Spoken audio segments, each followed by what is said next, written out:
Pero bago po yan, meron lang isa akong mabigat na pasabog. Actually, hindi ko naman pasabog to kasi sumabog na to noon. Ipapaalala lang natin kasi ang bilis nakalimutan ng taong bayan to na feeling talaga natin malinis si Lacson. Feeling talaga natin walang issue sa buhay si Lacson. Eto, mismo lumabas sa balita. So, hindi ito fake news o hindi ito imbe-imbento o chismis lang. Ito, sa Philippine Star. Mismong Philippine Star ang naglabas nito. Nako, sana mabuksan natin. Kasi mahina ang ating signal dito. Pili tayo ng malakas-lakas na signal. Ganyan sa Pilipinas Kailangan dalawang SIM mo. Isang smart, isang globe. Tapos para at least pagka mahina yung isa, sana ganun ang presidente, no? Diba? Sana ganun ang presidente. Pag mahina, pwedeng palitan agad-agad. Tulad nito, mahina yung signal ko sa... basta ito yung balita na yun, ipapakita ko lang. Sa headlines, news headline ng Philippine Star. Lacson's 150 million mansions bared. Apart from the reporter rich dollar deposits in the United States. So meron siyang issue.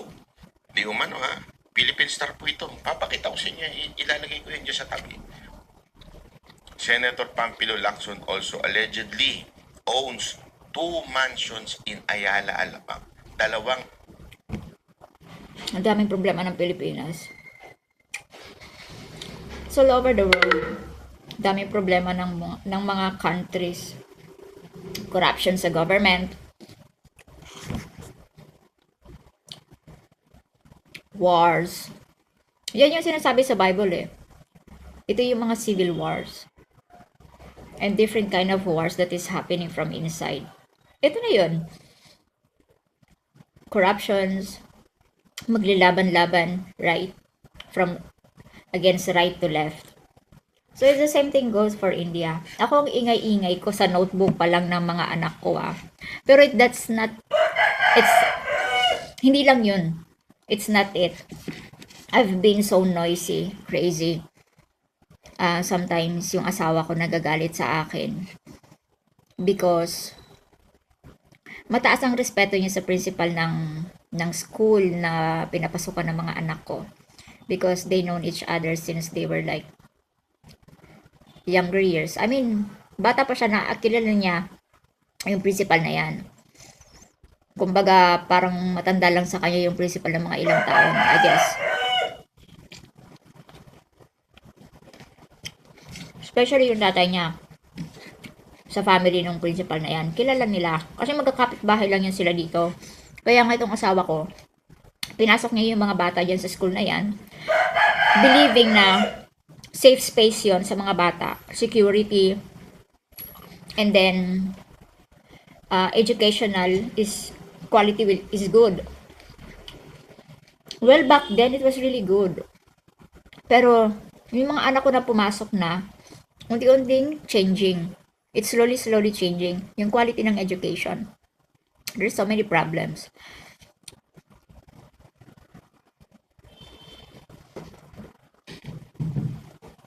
Kaya nga nung the problem started happening, I already suggested homeschool ang mga bata. Kasi, maya't maya, napapaaway na lang ako. Kasi I will not keep quiet. I won't be silent. Kailangan kasi na nakikita ng mga bata na pinaglalaban mo yung karapatan nila.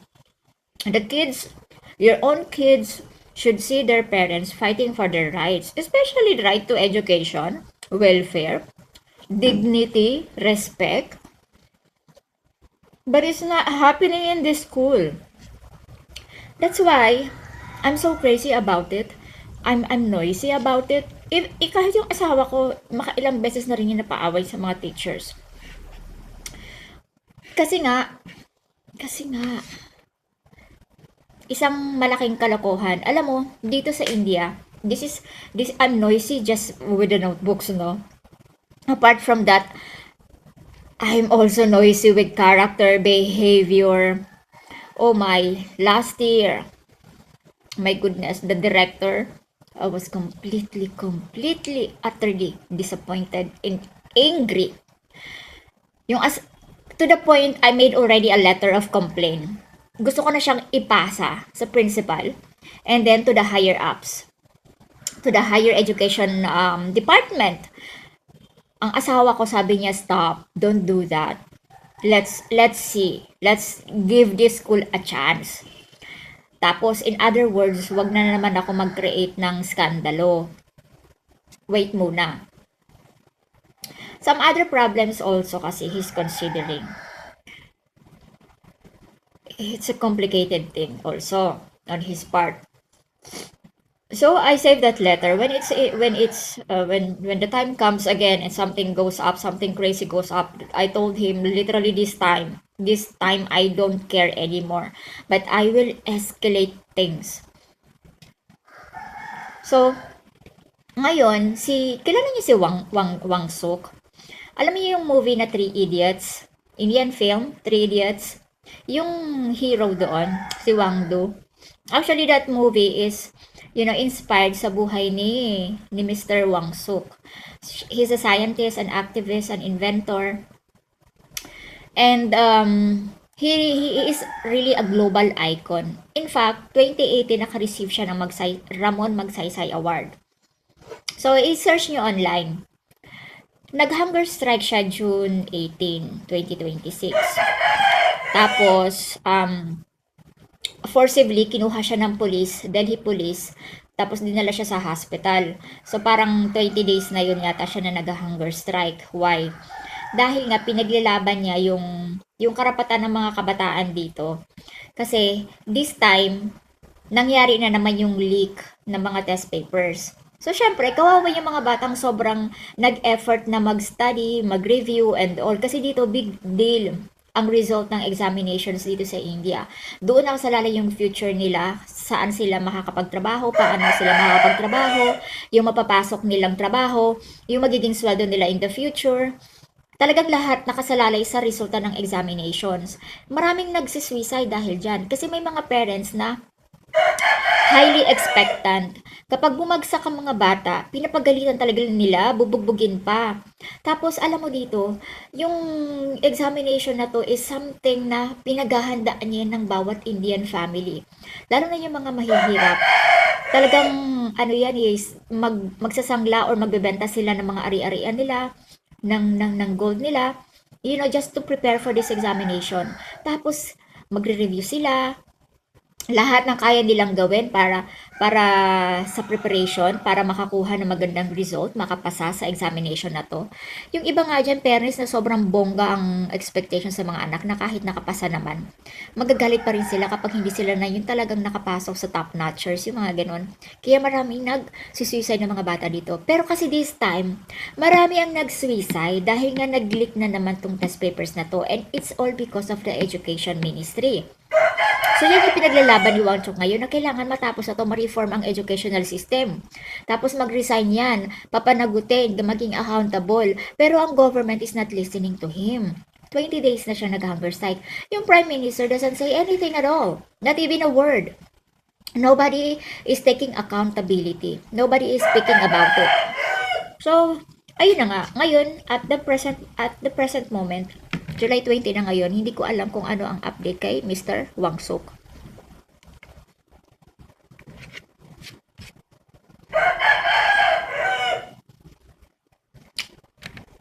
Tapos, heto ako.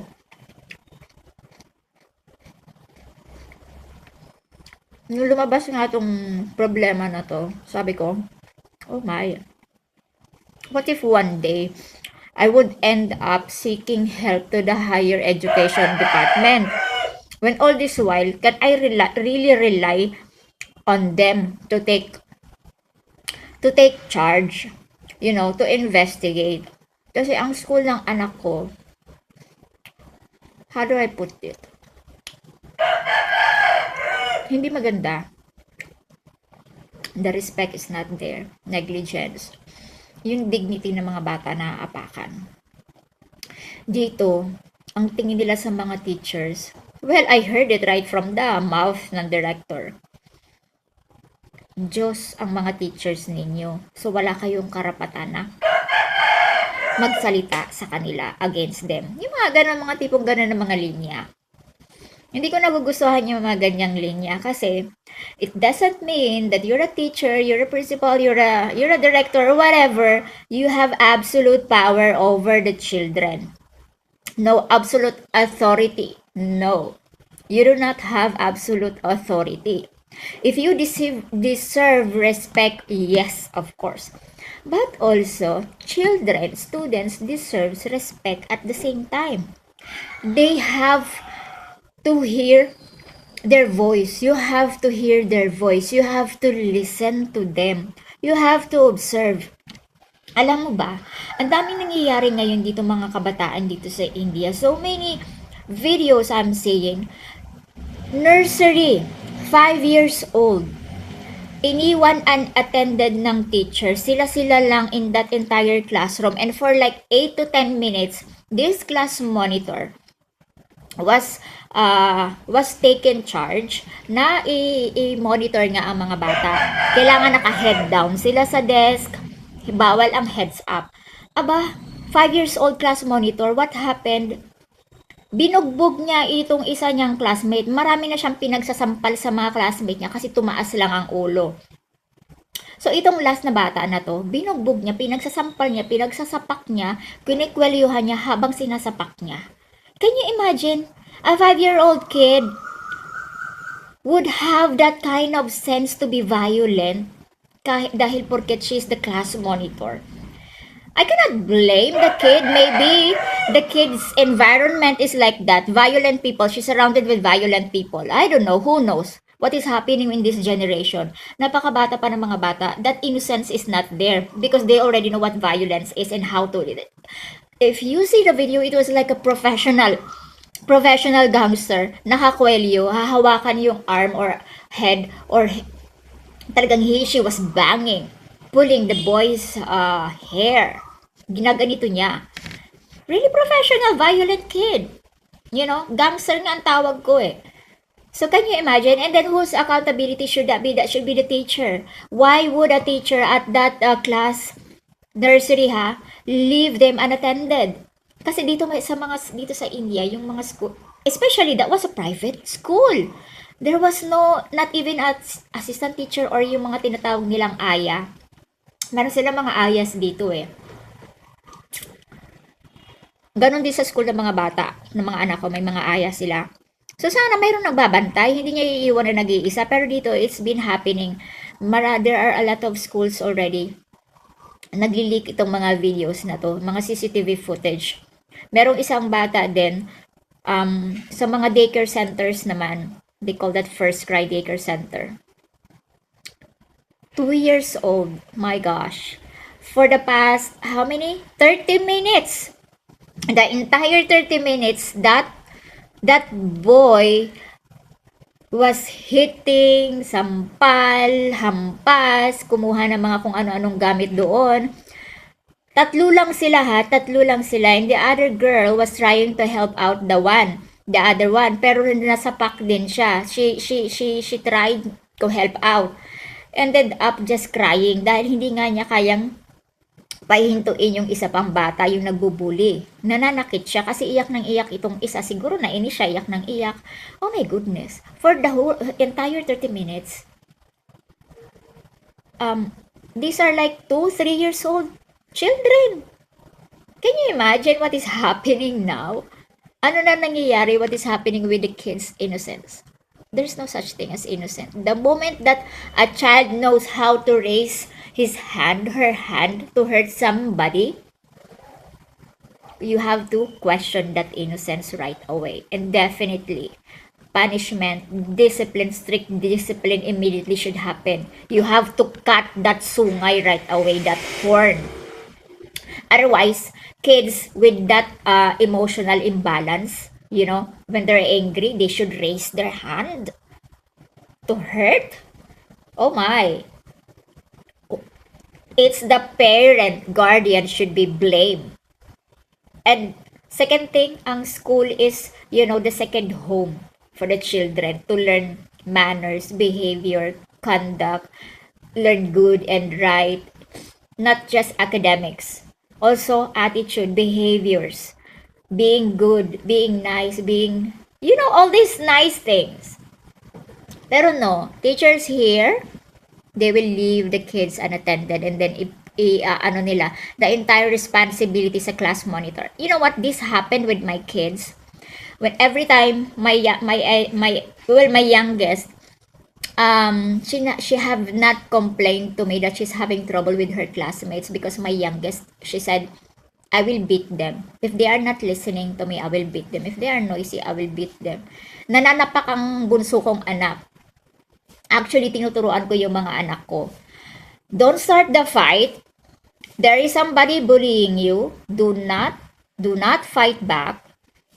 Tell the teachers. Tell sa mga nakakatanda.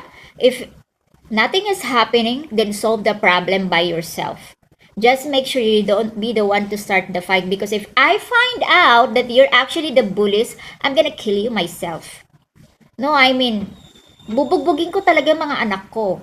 I don't like bullies, and if my kids are bullies, I will be the first one to break their bones, twist them, because I hate bullies. I've been bullied when I was in first grade, but my father taught me, even if you're scared, be brave. You do not come home crying and then you didn't do anything, you just cried. I'm gonna break your bone, sabi ng papa ko. So I grew up like that. I fight, I defend myself.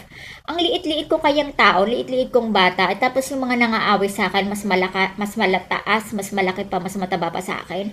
But no, I fight. So that's the same thing I do for my kids. You fight. It doesn't matter if you don't win, but fight. It's rather better to die fighting than dying just crying all your heart out. You do not be silent, no matter who they are, no matter how big they are, whoever they are. Kahit kamag-anak, kahit prime minister pa yan. Pag may nangaapi sa'yo and your life is threatened, you fight back. That is your first, on that very onset moment, your first responsibility is to protect and save yourself. Sabi ko pa nga, kapag merong nag-threat sa'yo, I will kill your parents, I will kill your mom, your father, everybody in your family, I know where you live. So if you don't listen to me and if you don't obey me, I will kill them. I told my kids, hello, it's not your job to protect your family, to protect your parents. At that very moment, your first job is to protect and save yourself. So no matter how scared you are, be brave. Every day, all the time, that is always my litanya sa mga anak ko. Alam nila, matatakotin ang mga anak ko pero matatapang sila. Courage. They try to find courage. Sabi, pinapakita ko sa kanila yung mga nangyayari in real life. Nakikita nila yan. Abused, kids that are being abused, kids that are sexually being abused, verbally abused, physically abused. They see that in videos. Then I am asking them, if one day, if sometimes, or if at the moment you saw somebody having this, you do not just stay quiet, you do not just stay silent, ask help. And if you are that person, you better make sure that you fight till the very end. Your first job is to protect yourself. Because what if I'm far, your father is far, we cannot come right away to save you. You have to do whatever it takes to save yourself. You do not allow monsters, bad people to take advantage of you. Kahit pa yung teacher, principal, auntie, uncle, kamag-anak, kahit bata, babae, lalaki. When your life is threatened, you fight. You do not be like these kids. Timid, silent, just crying, and they don't know what is happening around them.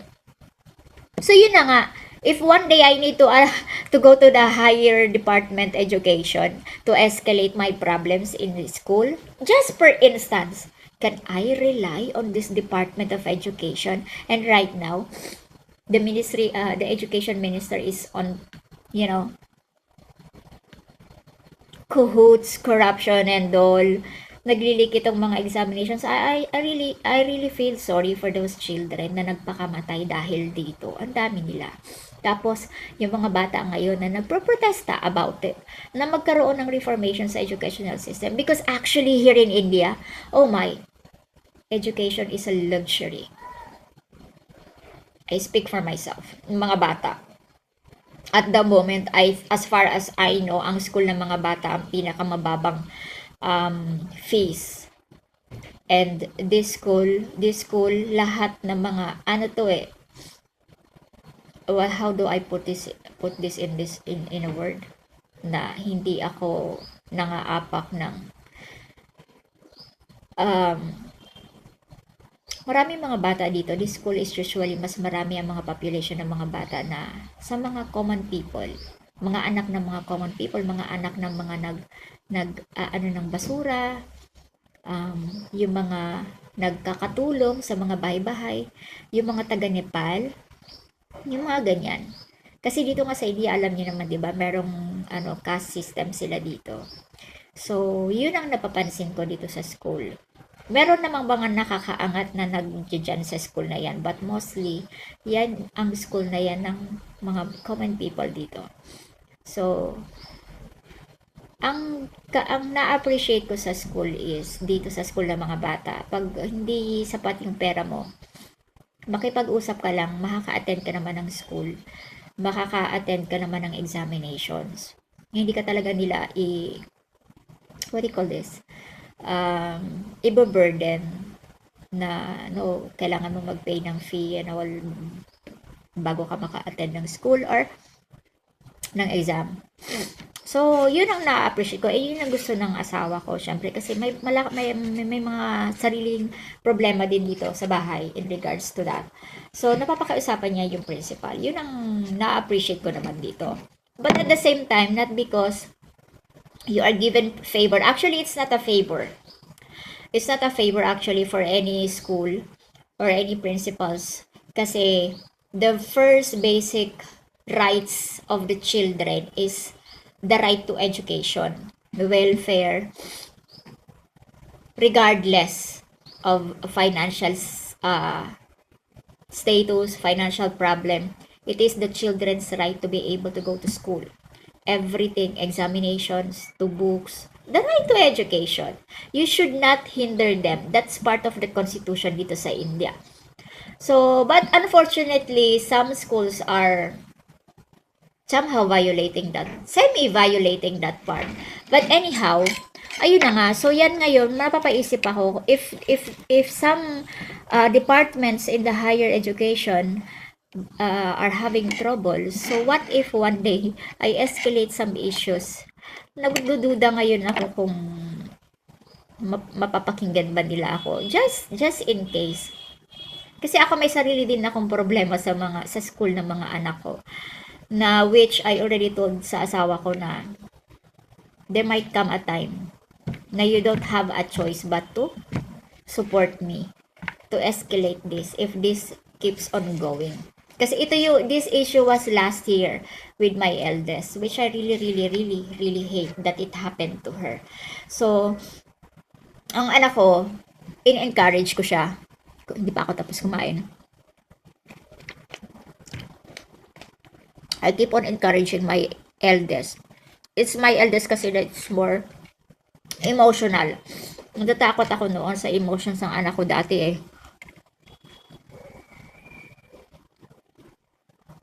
Akala ko noon na baka hindi ko makaya magabayan yung emotional stability niya.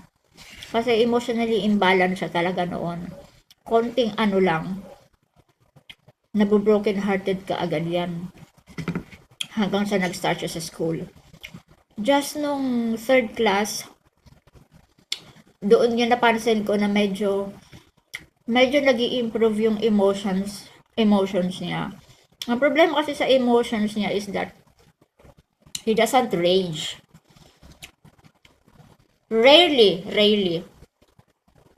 Pero what I mean is, pag pinagalitan siya, hindi siya magtatanim ng galit sa tao. Nagagalit siya sa sarili niya. Binaburden niya yung sarili niya. Like literally iyak siya, nag-iiyak, magmumukmuk siya sa corner. Tinatanong niya sarili niya, how can I do better? I'm incompetent, I'm useless. Alam mo yun, yung self-esteem niya bumababa. Sinisisi niya yung sarili niya. So, natakot ako doon kasi ganun siya. Maliit pa lang, ganun na siya. Tapos, yun, hanggang ngayon, inaano ko pa rin siya, ginaguide ko pa rin siya. Sinasabi ko sa kanyang, pag yung grown-ups are telling you something that you know they should not be telling you, emotionally, verbally, I know it would be painful and give you a broken heart. But sometimes you have to understand the grown-ups. Sometimes you don't have a choice but to be the one to adjust for the grown-ups. Sometimes grown-up thinks that they're always right. That they forget that you're a kid and they're talking heavy on you, breaking your heart for the things that you know you didn't do, for the things that alam mo hindi mo naman sinasadya, but still they will give you a um harsh remarks, harsh statement, disappointment, frustrations. It doesn't matter. What matters is the honesty of your heart. Why you did what you did, the sincerity of your heart, something like that. In-encourage ko siya. So I told her, just be strong. Not because they are grown-ups, don't think that they are always right. Whatever they tell you, that it's always right, and it's their right to tell you, to break your heart. No, it's not like that. Especially if you know you haven't done anything wrong. You just did what your ability is, what you were capable of doing. You knew that. You did your best, and that's it. That's what matters. It doesn't matter what they say, what the comments are, what the statements are, what the remarks are, what the complaints are. Not everybody can be satisfied, and it's not your job to satisfy people. It's not your job to please people.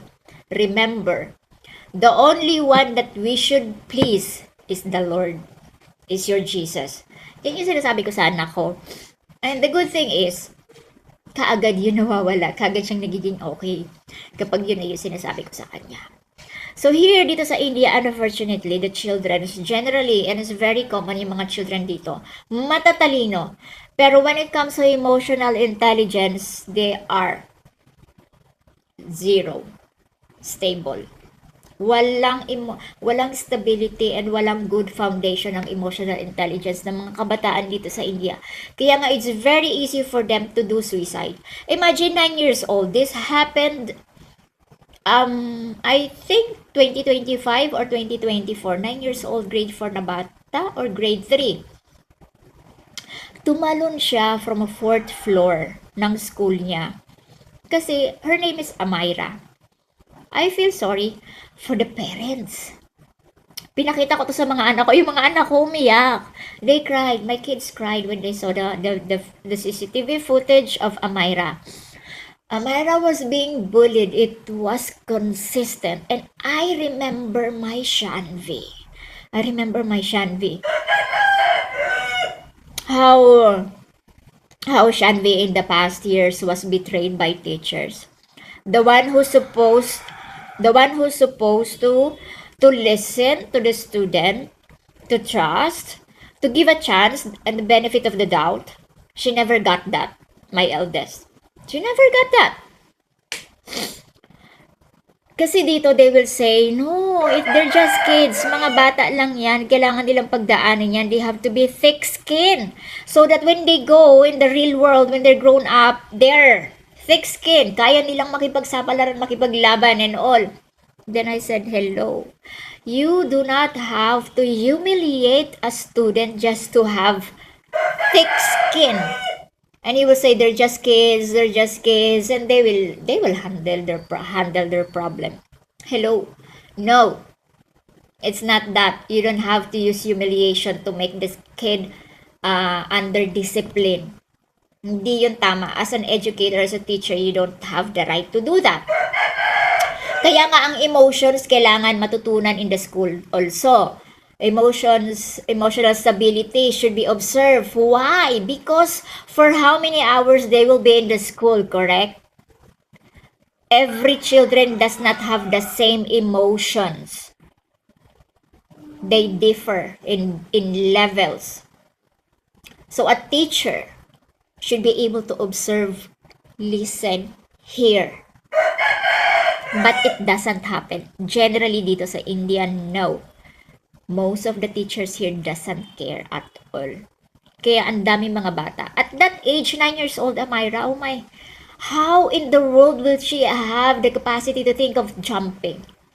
Amira is a good student, a bright student, outstanding student, very active in other curricular activities, involved, very good in school. But then her emotions, it was unstable at that time when she decided to jump on the fourth floor building. She was betrayed by the very institution that should have kept her safe. Especially sa homeschool teacher niya, who just, brush it off her shoulder. That girl was asking for help dahil binubuli na siya. And nothing.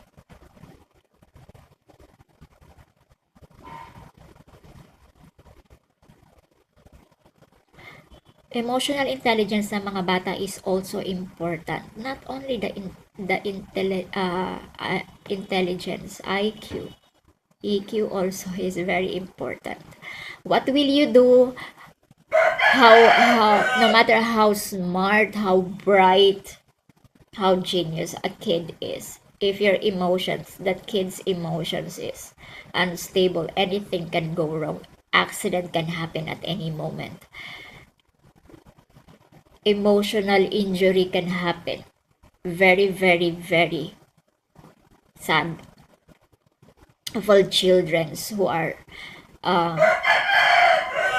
mistreated, neglected, and nobody is held accountable for that in the school. There are so many things happening on videos coming out, CCTV footage, napapabayaan ng mga kabataan dito. And there are children's innocence are also gone. They're acting like gangsters. Of course. If that's the case, then question the parents, question the environment of the home. Kaya nga, if you have violent students, you should know that you should be the first person as a teacher, as a classroom teacher. Who are the animals in your classroom? Who are the kittens? Who are the lions? Who are the lamb? Who are very timid? They should know that. But no, teachers here does not care at all. It's rare and it's genuine and it's a treasure if students will find teachers as such. Genuine heart, caring, involved. It's a treasure to find.